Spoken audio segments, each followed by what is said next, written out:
इस समय मैं राजस्थान की राजधानी जयपुर से थोड़ी दूर कोटपुतली में हूँ। कोटपुतली में मेरे साथ कई यहाँ पर कृषि वैज्ञानिक और जो पूर्व में रहे हैं और कई कृषि जो यहाँ पर काम करते हैं वो मेरे साथ मौजूद हैं।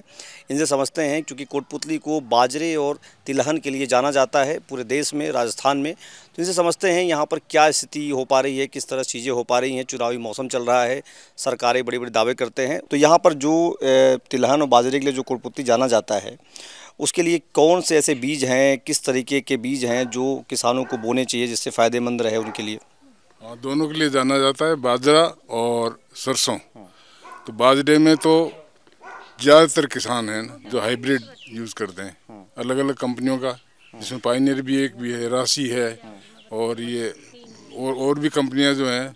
ज़्यादातर किसान यही काम में लेते हैं, हाइब्रिड बीज जो है ना।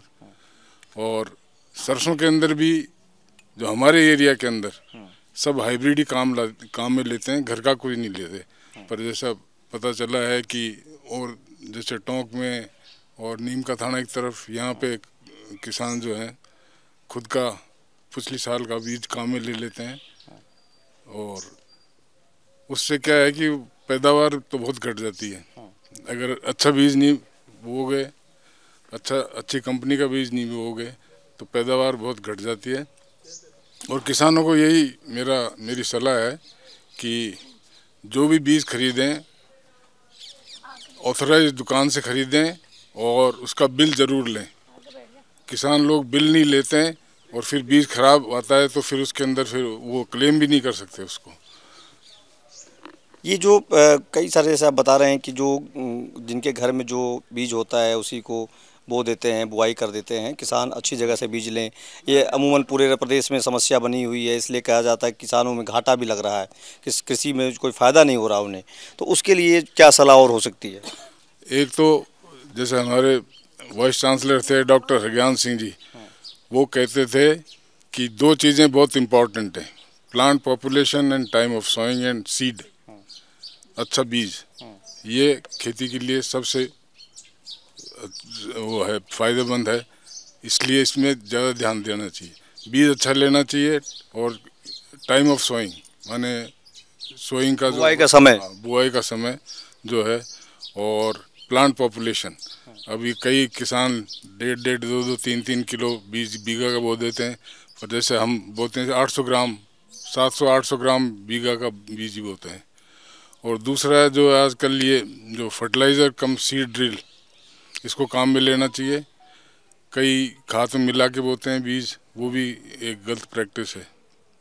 तो उसमें जो आप कह रहे हैं बुआई का समय बहुत महत्वपूर्ण होता है, बारिश का क्या रहता है? बारिश की जो जिसमें बुआई हो रही थी उसमें पानी का क्या सिस्टम होना चाहिए, क्या टेम्परेचर होना चाहिए उस समय? अब टेम्परेचर तो 30 से कम होना चाहिए बुआई के समय। और हमारा जो इस एरिया के अंदर है 20 तारीख के आसपास, 20 अक्टूबर के आसपास सही समय आ जाता है। तो अगर जैसे अभी गर्मी पड़ रही है, अभी अगर बो दिया बीज तो उसमें जर्मिनेशन में प्रॉब्लम होगी बहुत। चाचा जी, आप कैसे समझ पाते हैं खेती को, जो बुवाई हो रही है यहाँ पर, जो सरसों और बाजरा जो बुवाई होती है कोटपुतली में, उसको कैसे समझ पाते हैं आप? हाँ साहब, टाइम की बुआई तो बहुत ही अच्छी होती है।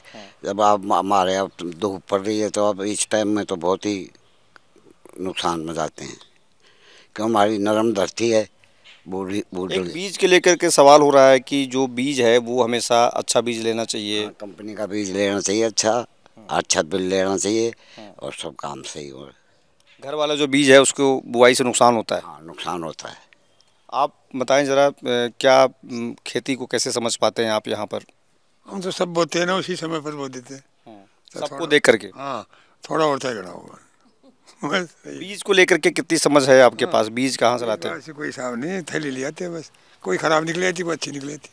बीज की कोई वो नहीं देखते हैं कि कौन सा बीज लाना है, क्या लाना है? हाँ, जैसे कोई 600 की थैली, कोई 800 की थैली, कोई 1000 की थैली, उसमें ले आते हैं मर्जी कौन सी। सही बन गई, नहीं बनी तो नहीं बनी, भरोसे पर रह जाता है। तो यहाँ पर हमारे साथ और भी कुछ लोग हैं, आपसे हाँ, ये इनसे समझते हैं कि ये जो चर्चा हो रही है कि जो बीज है वो अगर सही नहीं होगा तो वो उसका उत्पादन अच्छा नहीं होगा। अब घर में जो बीज है उसको आपने बो दिया, तो उसके बारे में कैसे समझ पा रहे हैं चीज़ों को? ये सही बात है कि अगर बीज ठीक कंपनी का नहीं लेंगे तो पैदावार घटेगी। बीज को हमेशा अब पूछ के, या आजकल तो बहुत मीडिया में भी आती है, मोबाइल पे भी मिलता है, और वैज्ञानिकों से राय लेकर ही बीज को डालना चाहिए, जिससे पैदावार की बढ़ोतरी हो और हमें ज़्यादा बेनिफिट हो। जानकारी के स्रोत बहुत सारे हो गए। आजकल बहुत स्रोत हो गए हैं, इससे अगर थोड़ा सा आदमी किसान जागरूक है तो काफ़ी मुनाफा ले सकता है। ये सभी जो बाजरा ज्वार जो भी बुआई यहाँ पर होती है तिलहन की, उस सब चीज़ों में जानकारी लेकर के ही करना चाहिए। हाँ, जानकारी लेके ही करना चाहिए, क्योंकि आजकल अगर जानकारी नहीं लोगे तो आपको नुकसान होगा और खेती में बेनिफिट नहीं मिलेगा आपको। आप बोलेंगे? आपका क्या खेती बाड़ी को लेकर के आप बताएं ज़रा, क्या आप कहना चाह रही हैं आप? वह खेती बाड़ी का तो बस यही करते हैं, हमारे तो घर में ससुर हैं, भाई जेठ हैं ये। लेकिन ये है कि ये तो जैसे बीज जाते हैं तो दुकान वालों से सलाह लेते हैं, भी दुकान वाला जब बता देता है कि इस बीज में फ़ायदा है आपको, ये है, उस अकॉर्डिंग ये बीज लेके आते हैं। दुकानदार से पूछ के ही बीज? हाँ, बस उसकी सलाह पे ही।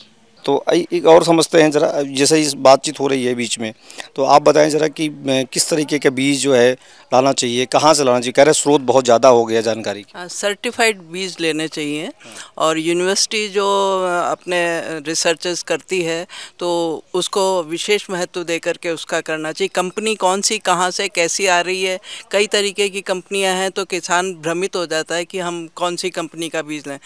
तो ये सोचता है कि भाई 1000 रुपये वाला है तो वो ज़्यादा अच्छा होगा, 1000 रुपया खर्च कर दिया और वो 1000 रुपये का पता चला कि वो तो उगा ही नहीं, जर्मिनेट ही नहीं हुआ। तो मैं तो ये सोचती हूँ जो यूनिवर्सिटी हमने इतनी सरकार ने खोली हैं, उनका ये काम है कि वो जो है किसानों को अच्छा बीज उपलब्ध कराए अनुसंधान करके, और किसानों को वही बीज इस्तेमाल करें। सरसों में ज़्यादातर ध्यान देना चाहिए चीज़ों का। हाँ, सरसों में देना चाहिए, जौ में भी देना चाहिए, सभी आजकल मैंने इतना प्रयोग चल रहा है तो उस प्रयोग को देखना चाहिए ना। वो पुरानी पद्धति से ही हम चलते रहेंगे तो काम नहीं चलेगा, क्योंकि हमको जो है अधिक उत्पादन चाहिए और गुणवत्तापूर्ण उत्पादन चाहिए।